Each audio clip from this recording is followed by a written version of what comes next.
What's up everyone, my name is Andre Gaming. Today we'll be watching Tech, I don't know how to say the name.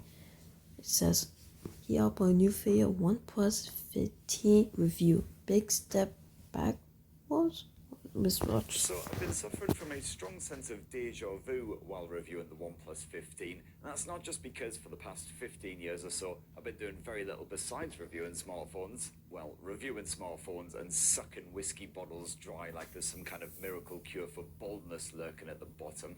No, the reason it feels so familiar is because it shares a shagload of tech with the Oppo Find X9 Pro, which I shot a video on just 2 weeks back.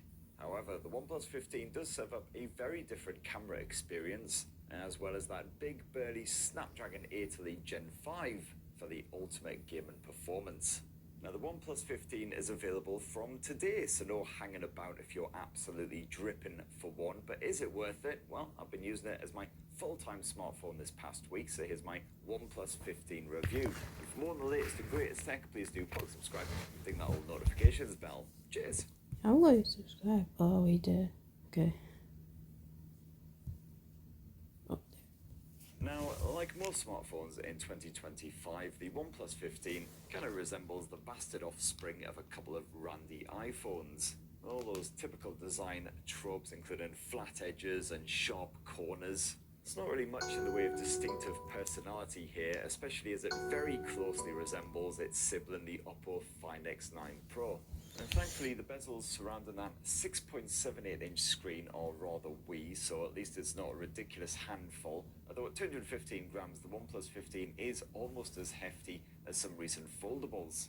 Now, where the OnePlus does at least slightly distinguish itself from the likes of the Oppo smartphone is in the color options. You've got three choices here, beginning with Infinite Black, which is a pretty straightforward matte finish with AG glass. The Sandstorm version is probably the most interesting model of OnePlus 15.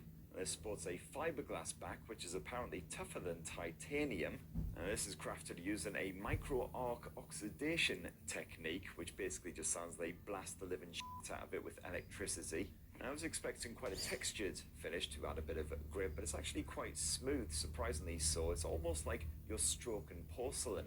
And me, I have the ultraviolet model of the OnePlus 15, which features a soft blue sort of halo surrounding the circumference when the light strikes it just so. And this looks almost white in softer, more ambient light, but then in daylight it is quite clearly purple, perhaps a little too purple. Depends on your feelings towards the color purple, I guess. And unlike the old OnePlus 13, you no longer have a whopping great circular camera bump. It's now more of an iPhone-y style squarish effort, or at least old school iPhone. This new square design does at least mean the OnePlus 15 sports a satisfying bit of finger shelf action, pretty handy for those one-handed shenanigans. And the OnePlus 15 certainly seems to be hardy enough after being generally banged around and mistreated in Mexico this past week, including a couple of drops, which certainly were not in any way mezcal related. As for water and dust resistance, well, the OnePlus 15 is not just happy enough to be IP68 and IP69 rated, it's also IP69K rated, which I'd never even heard of before I reviewed the how you don't know is that? OnePlus 15. But apparently that means it is perfectly happy with powerful hot jets of liquids spurting all over it for ages. So just like your mum then. Now, to unlock the OnePlus 15, you have an in-display ultrasonic fingerprint sensor, which is an absolute banger. It doesn't seem to matter if your fingers are moist or oily or anything, or even super dry as mine are right now after all the travel and everything. Absolutely fine, as you can see there, no hanging about. And full support for face unlock as usual, but to be honest, I don't think I've even had to use that a single time this past week. The fingerprint sensor's just done its job perfectly. You've got up to 512 gigs of UFS 4.1 storage slapped on here as well. As you can see, even after shooting literally hours of 4K footage on this thing and downloading massive great whopping gits like Wuthering Waves, I've still got shagloads of storage left over. And you've got full support for a physical SIM as well as an eSIM, although apparently dual eSIM support will be coming from early 2026. And on the software side, it's Oxygen OS 16, which is basically the same as Color OS 16. And it's yet another thing it has in common with the Oppo Find X9 Pro. So the customization options very similar, you got the same themes, etc.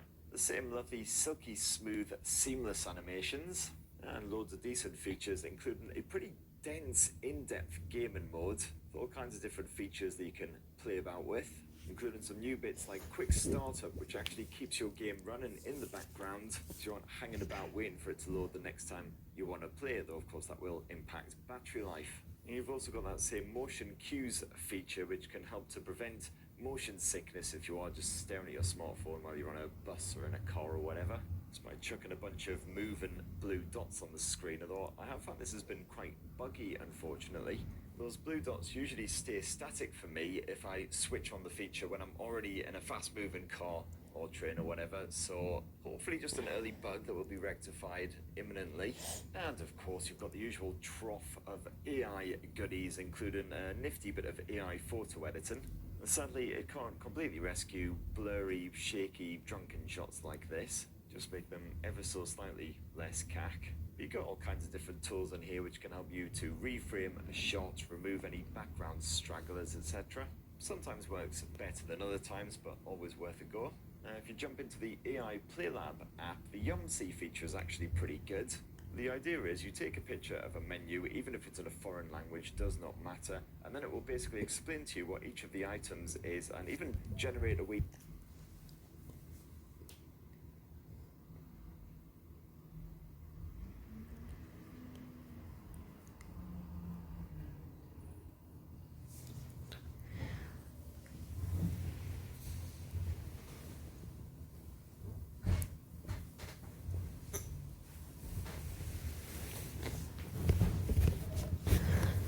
Oh, sorry. AI picture, so you've got an idea of what to expect. So, for instance, I ended up ordering the Mezcal Juarez, which explained to me exactly That's actually pretty cool. Yeah, I guess. what I was going to get. And the photo it generated wasn't actually too far off the real thing. And just like the Oppo, you've once again got that sci-fi sounding mind space, which you can access with a double push of the plus key over here on the left edge. And the idea is that basically anytime you come across some useful information that you want to store away, just push that plus key and everything on your screen will be grabbed and stored away. As you can see there, it's then transcribed all of the information. You can then search for any information that you've stored away using Gemini. How much does it cost to ride the cable car in Guanajuato using content at Mindspace? As you can see there, just connecting to Mindspace takes a few seconds usually. 35 pesos each way. Correct. So this is especially handy if you're planning a trip, storing loads of information about places you want to visit, booze you want to drink while you're there, etc. I mean, if you're feeling particularly lazy, you can even get Gemini to draft you a full itinerary based on all the information you've saved to Mindspace, which is a bit of a cracker. But anyway, I am hoping to publish a full OxygenOS tips and tricks guide in the next few days if I haven't done so already, so stay tuned for that. Now, no complaints when it comes to the 6.78-inch QHD Plus AMOLED display with its 1.5K resolution. Nice and crispy, punchy, and bright as well. Certainly in daytime in Mexico, I had no issues seeing what was going on that screen. But it can scale all the way down to just 0.5 nits for when you're doing that bit of doom scrolling at 3 AM or whatever. Got extensive HDR streaming support in services like Netflix. You got HDR10, HDR10 Plus, and Dolby Vision streaming support. And also good news for you gamers, because the refresh rate hits a mighty 165 Hz, which is rarely seen outside of dedicated gaming smartphones. And the Oneplus 15 also boasts a pretty powerful stereo speaker setup with reasonable bass, certainly for smartphone blasters, absolutely fine there, and the Bluetooth streaming over Bluetooth 6, absolutely flawless as well. And as for the performance, well, again, subtle complaints from myself. You've got Qualcomm's fresh out of the oven Snapdragon 8 Elite Gen 5 running the show here, the fastest processor around, and that's backed by up to 16 gigs of Ultra Plus RAM, which is apparently the fastest RAM in the mobile industry. And you know who really likes a quick RAM? Your mum. Now, the everyday OxygenOS experience has been gloriously smooth, helped of course by the nippy animations built into OxygenOS. The only proper bit of jankiness that I've experienced, in fact, this past week is occasionally a little bit of juddery behaviour when watching back videos that I shot using the OnePlus 15's camera. Only happens a couple of times, usually still fairly soon after I've shot the video, so I might still be doing some processing shenanigans in the background, but apart from that, perfectly good, and I think it's probably just some early bug at best anyway. And as for the gaming experience, well, immense open world titles like Wuthering Waves play with a ridiculously smooth and consistent frame rate. Even when you absolutely blitz the graphic settings and max everything out, and you're gaming for well over an hour. Oh, and remember that 165Hz refresh rate? Well, native 165 frames per second gameplay is supported in titles like Call of Duty Mobile to really make the most of that. And between that silky smoothness and the Snapdragon 8 Elite Gen 5's performance and the upgraded 3200Hz touch response rate, well, gaming on Call of Duty is just stupidly fast. It's just a shame that I have the reactions of an alcoholic middle-aged self-abuser with creaky wrists and knackered eyes, because I'm not really built to get the most out of this thing. They've also got a cryo-velocity cooling system built into the OnePlus 15, which includes a whopping great vapor chamber, and OnePlus has also slathered the insides of the display with an aerogel cooler to prevent the screen from heating up and making your thumbs all sweaty during those intense bouts of gaming. You've got a 360-degree antenna wrapped around this thing, and you've also got yourself a dedicated Wi-Fi chip to make sure you're connected with as low a ping as possible when you are gaming and doing other intensive online tasks. I've certainly had no problem with my ping, so to speak. And battery life is another area where the OnePlus 15 absolutely friggin' nails it. You've got a 7,300 milliamp hour capacity silicon nano stack battery stuffed in it. It's one of the biggest smartphone battery capacities out there, if not quite as big as the Oppo Find X9 Pro. And OnePlus is guaranteeing that after 4 years of regular use, you should still have at least 80% battery health remaining. Again, that's not quite as good as the Find X9 Pro, where Oppo was promising after 5 years you should have at least 80% battery health remaining, but still pretty bloody good. And the battery life is frankly absolutely superb. So with a full charge of this thing, you can expect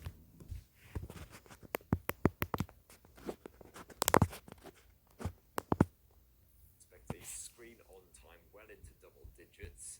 So for instance, the day I travelled to Mexico, I clocked in at over 10 hours of screen on time, including plenty of Netflix action, plenty of Spotify and Audible streaming when the phone was hibernating. I still managed to finish a near 30-hour day it was in the end, with about a quarter of the battery life remaining.